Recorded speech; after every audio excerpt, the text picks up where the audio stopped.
દેવ જાગૃત કરવા માટે શું કરવું જોઈએ?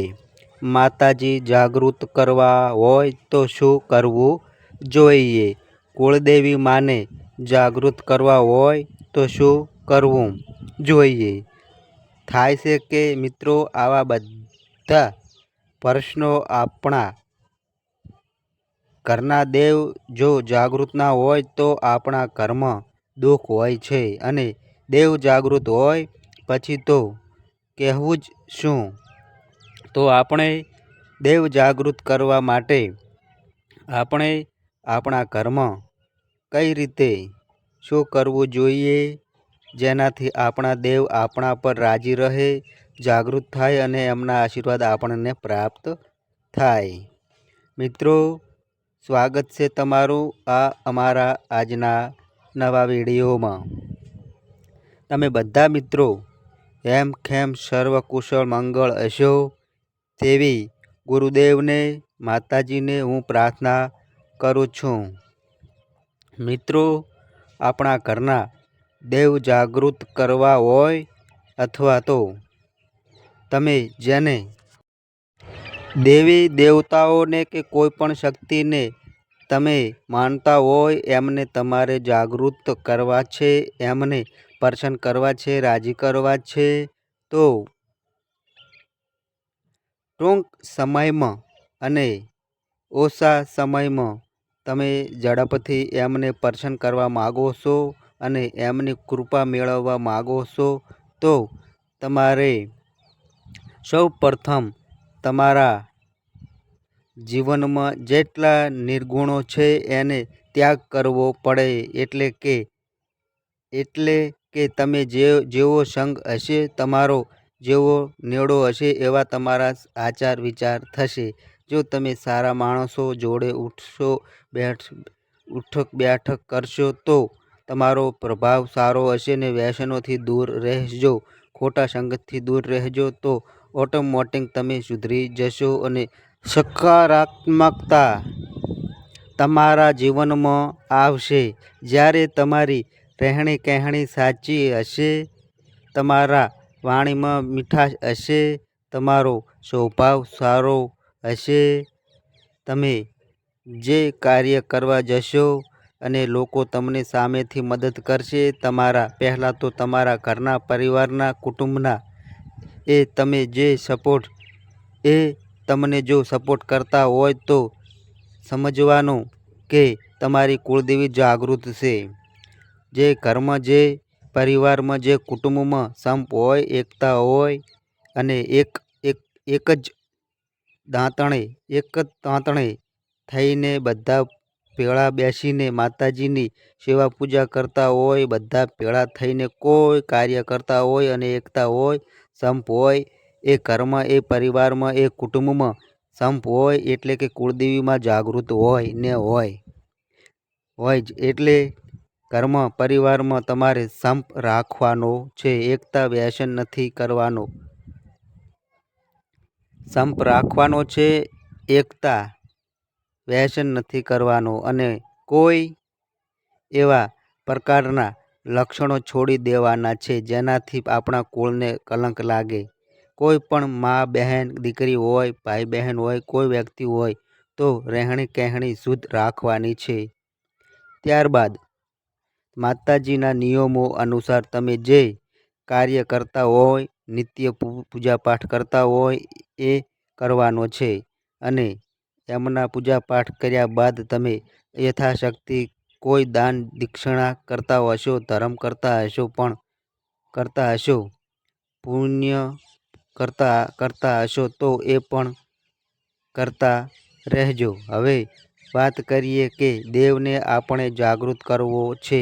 દેવ જાગૃત કરવા માટે નિરંતર ભક્તિ કરવી પડે, અભ્યાસ કરવો પડે. જેમ તમે અભ્યાસ કરો અને પરિણામ મેળવો છો એવી જ રીતે તમારામાં લક્ષ્ય હોવું જોઈએ કે મારે આ માતાજીને જાગૃત કરવા છે અને પ્રસન્ન કરવા છે.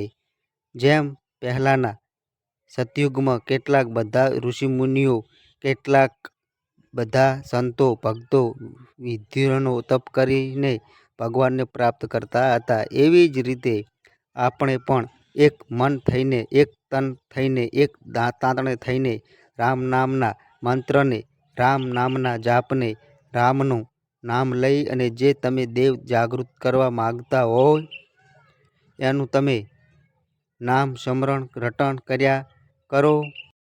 તમારો ધંધો, વેપાર, મજૂરી કે કામ કરતા હોય એ તો કરો જ, પણ સાથે સાથે તમે મનમાં જેની લાગણી હોય, જે પ્રત્યે દેવ પ્રત્યે લાગણી હોય એનું તમે નામ સ્મરણ કરો. સવારે ઉઠતા, બેઠતા, ચાલતા, આવતા જતા, સૂતા, તમે ગમે ત્યારે, જમવા બેસો ત્યારે, કોઈ કામ કરો ત્યારે, મોબાઈલમાં વાત કરો ત્યારે, કોઈ પણ જગ્યાએ તમે જાઓ અને કોઈ પણ કાર્ય કરો તો એના નામથી શરૂ કરો તો અને મનમાં એ જ દેવનું નામ, એ જ માતાજીનું નામ રટણ થવું જ જોઈએ. જેમ કે રામ રામ રામ રામ રામ રામ રામ, જય શ્રી શ્યામ જય શ્રી શ્યામ દિવસમાં એકવાર બોલો,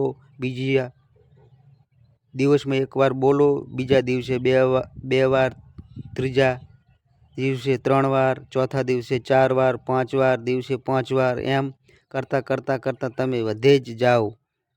10,000 વાર, 20,000 વાર, 30,000 વાર, 50,000 વાર, એમ થશે તમારું નામનું સ્મરણ.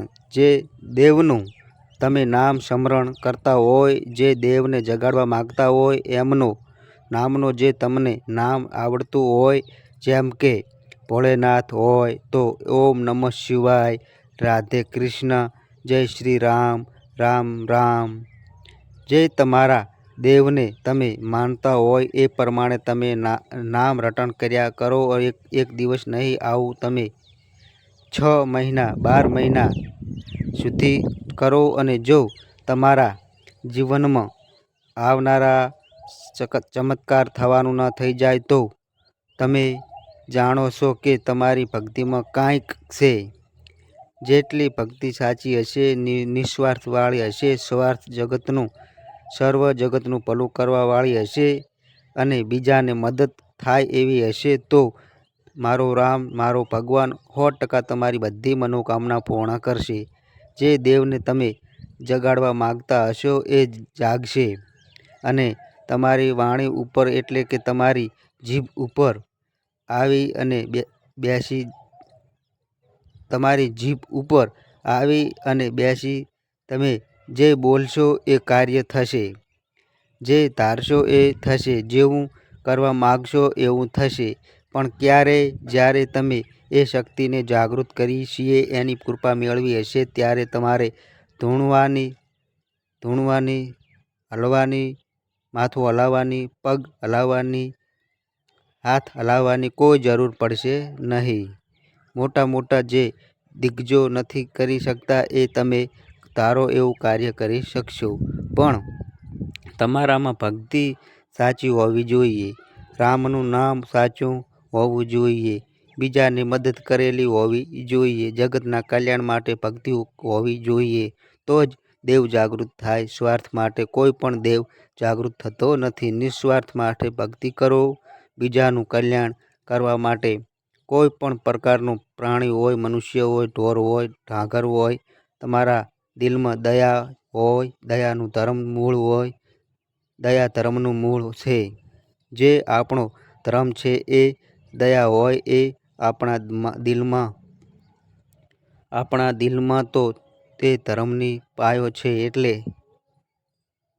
એટલે જેના દિલમાં દયા હોય, જેના દિલમાં લાગણી હોય, પ્રેમ હોય, ત્યાં દેવ ઢુકડું હોય. કારણ કે એકબીજા ઉપર જે દયા રાખે છે, પ્રેમ રાખે છે અને સૌનું ભલું કરવાની જેનામાં ભાવના છે એ માણસનો દેવ ઝડપથી મળે છે અને ઓછા સમયમાં મળે છે. આ વાત ખાસ યાદ રાખજો. આપણે કહીએ છીએ ને ઘણી વખત કે ભોળાના ભગવાન હોય છે, જેનું કોઈ ના હોય એના ભગવાન હોય છે. કહીએ છીએ ને આપણે, એવી જ રીતે તમે માતાજીના પૂજાપાઠ કર્યા બાદ તમે એમના રામનું રટણ ચાલુ કરી દો. 2 મહિના, 6 મહિના, 8 મહિના, 12 મહિના તમારા જીવનમાં રોજ નવા ચમત્કાર થવાનું ચાલુ થઈ જશે. પણ એ પહેલાં આપણે રહેણી કહેણી સુધારવી પડશે. આપણે સારા કર્મ કરવા પડશે. કોઈને નડવું નથી, ખરાબ બોલવું નથી અને આપણા પરિવારમાં, આપણા કુટુંબમાં સંપ રાખવાનો છે, એકતા રાખવાની છે અને આપણા જીવનને ખૂબ જ સકારાત્મક અને સારો વાતાવરણમાં રહી અને આપણે બીજાને પણ સુધારવાની કોશિશ કરશો અને તમે સારા ધર્મના માર્ગે રહેશો તો તમારા બધા સપના પૂરા થશે. તો મિત્રો, આ અમારી માહિતી ગમી હોય તો વિડીયોને લાઈક કરો, શેર કરો અને મિત્રો આ અમારી ચેનલ પર નવા આવ્યા હોય તો મિત્રો ચેનલને સબસ્ક્રાઈબ કરો. તો બસ મિત્રો, આજે આટલું. ફરી મળીએ એક નવા વિડીયો સાથે. ત્યાં સુધી બધાય મિત્રોને હર હર મહાદેવ.